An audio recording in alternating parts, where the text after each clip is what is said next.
please subscribe and don't forget to press the bell icon to get notified whenever we upload a new video. Hello and welcome to Your Stocks. I'm Nigel D'Souza and with me it's Ekta Batra. And in fact, Ekta, as we speak, it's not been a good trading session.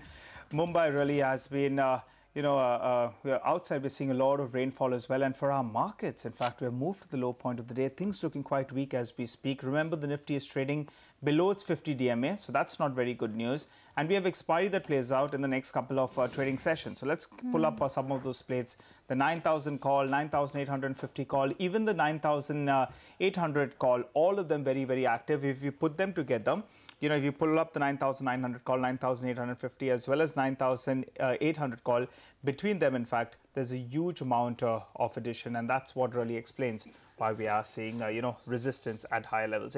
Things looking not great at all. We've slipped even further. Now we're down 125 points. So not looking good. Yes, and I think, Nigel, a lot of that is attributable to what's happening with the globe. We did start off weak because of what happened with the Asian markets. Those North Korean tests have really rattled sentiment at this point in time, because there have been conversations which have taken place between Trump as well as the government of Japan in order to assess what exactly to do. So I think the European markets are just about detailing the kind of fear that maybe we could see once the US markets open as well. In fact, the Dow futures, if we can pull that up for you, we know that Europe is down, but the Dow futures is also indicating a cut of around 0.5% or more than that currently for the US markets. So hopefully closer towards the start of the US markets, we'll probably see some amount of stability. But as of now, it seems as though it seems to be quite a picture of red across Europe as well as for the Dow futures. But more on that in just a bit. These are the top stories that we're tracking this afternoon. Markets extend losses as global cues remain weak.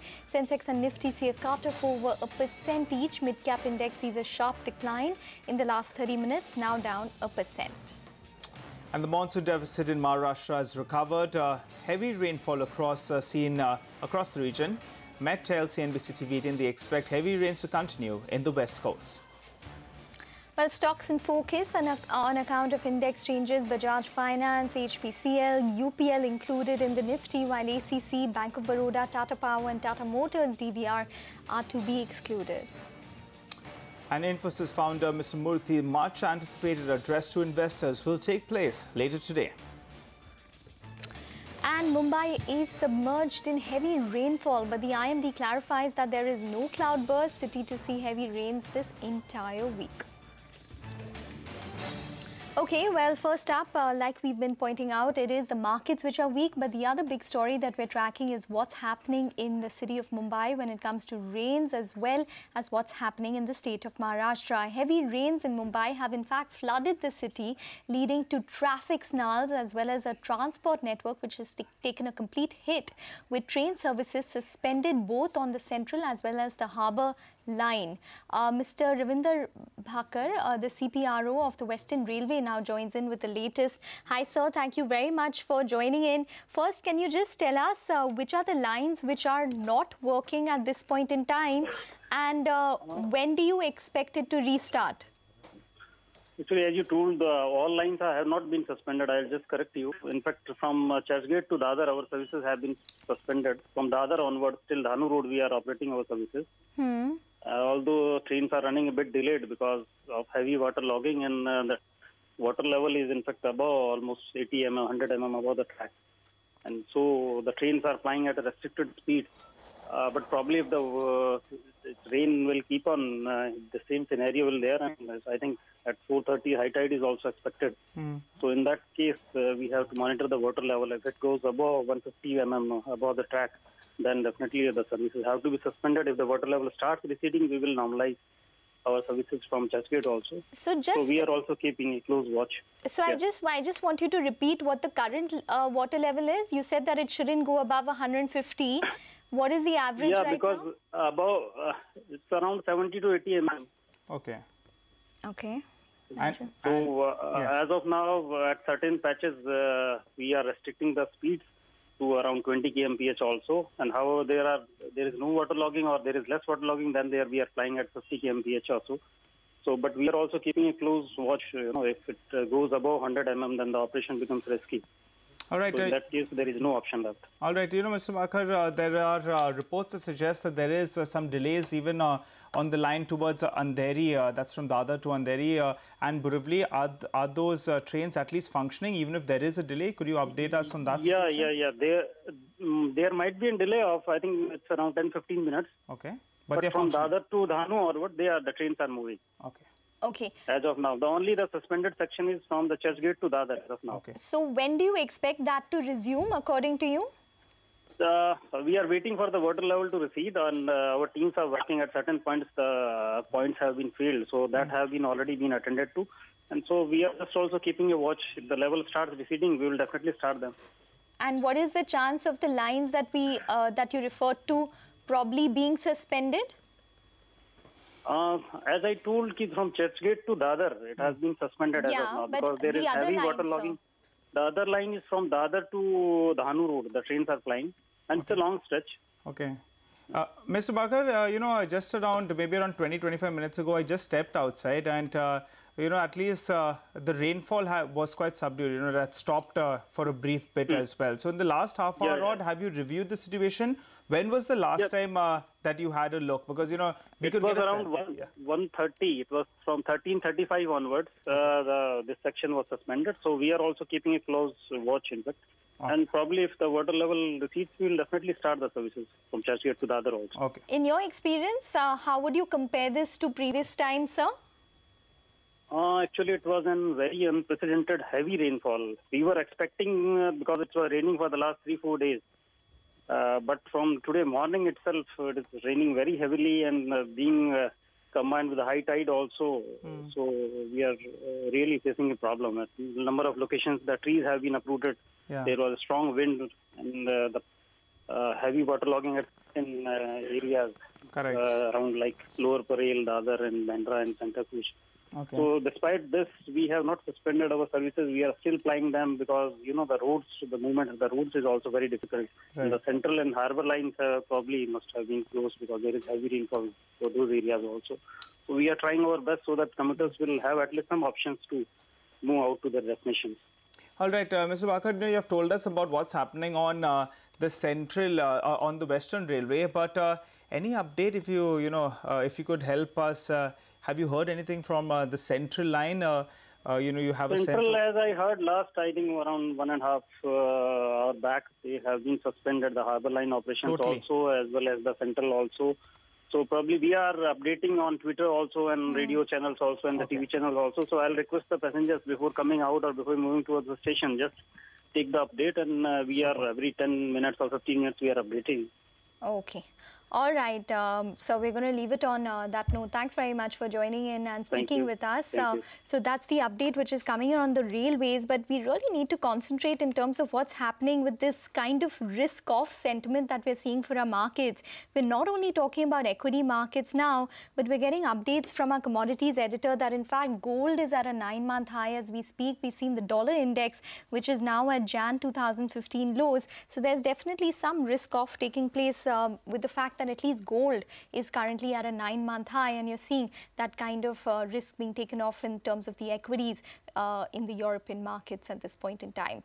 Need to keep monitoring that, but as of now, let's also listen in to what's happening, what the Deputy Director General of the IMD had to tell us about the monsoon and the rains as well. During 26 July, because it's something which is a landmark which has become over the history for IMD also. The cloud developments radar indicated were around more than 15 kilometers. Presently, our Doppler weather radar is monitoring the clouds every 15 minutes, and we are not getting those tall clouds. The cloud height is around 6 to 9 kilometers, and that is a typical monsoon. This what rainfall we are getting is because of, as I said, there's an intense system over the southwest of MP that is actually giving lot of rainfall activity in South Gujarat, North Madhya Maharashtra and North Konkan. Well, we have a worsening advanced decline ratio on our hands. It's not too drastic, but nonetheless, it's still standing at around 1:3 at this point in time, with around 493 stocks advancing to around 1,300 stocks declining. So that's the kind of ratio that we're working with on the NSE, and you can see that it's only expanded in the past couple of minutes, indicating the kind of trend that we've seen for our markets. But let's get in some queries answered now. We have Ashu Madan joining in to talk about the fundamentals, and Rajat Bose to answer all of your technical queries. Afternoon, gentlemen. So the first query that we do have is Venu, who calls in from Hyderabad.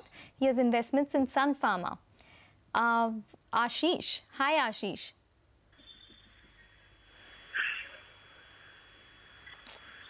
Hi, Ashish. Venu. Okay, I think there's some confusion on the names. Yeah, there. okay. Yeah, hi, Venu. Go ahead. What is your Hi. query? I'm holding 2,250 of Sun Pharma. Yeah. I've been holding it for past 6 months. I've been averaging it out every time it drops. So I just need to know what's the future of Sun Pharma. I'm a long-term investor. I'm willing to hold it for next 1 year to 2 years. Okay. Future of Sun Pharma. I'm a long-term investor. I'm willing to hold it for next 1 year to 2 years. Okay. But is it a good time to hold pharma? Okay. So you're okay with holding it for a year, 2 years. Ashu, so this is quite a direct, this is actually quite a well-versed investor. Person's been averaging as well. Venu's been averaging his quantity out on Sun Pharma, but and is okay to hold it for a year, 2 years at from these current levels. What would you recommend? Do you expect a bounce back, a formidable bounce back? Yes, certainly. I think, see, we all know that pharma has been underperforming because of all the regulatory issues and US pricing.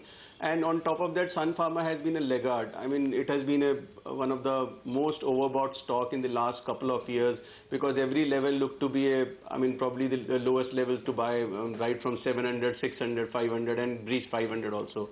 But I think now the current juncture where the level is, I feel that it is in for a major bounce back. I think post GST sales depletion, I mean, everything is priced in at this price. So I think there is very little to go wrong on the downside. So I think as you mentioned that he's a savvy investor, he's been doing averaging out also. So I think at current price also one should average out, and I see maybe an immediate good bounce back. I mean, a substantial bounce back maybe in a very near future in particularly Sun Pharma. So I think certainly a hold, probably can add more at a particular price, or maybe through options also, because I'm expecting a good up move. So definitely a hold from my side, and if can average out more, I mean, that will not be a bad option.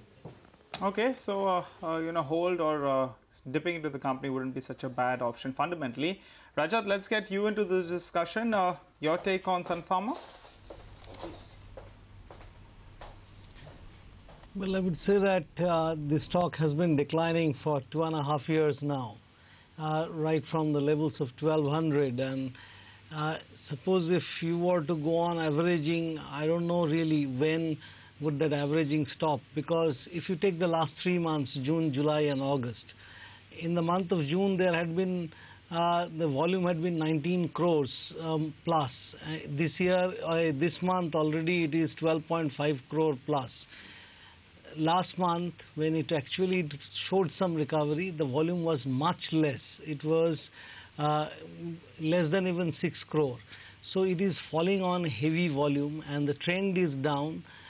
I really see no sense in averaging, and even when there is a pharma rally, the recovery in this stock is very muted. So my feeling is that it might continue in this state or in this downtrend that has been there for the last 2.5 years, maybe for some more time. So if he has a very long-term horizon when eventually the stock will actually pick up, that would be very good. Because on your channel, on this program, I gave buy calls or say hold calls up to 600. After that, I gave up. Now, that's the position I have, that there is no point holding a falling knife. It's actually not a falling knife. It is steadily going down with volume. That means people are actually seeking exit. So I suggest an exit. Okay. All right. We need to take a break now, but that's the view coming in on Sun Pharma. More stocks and more on the markets once we're back. Stay tuned.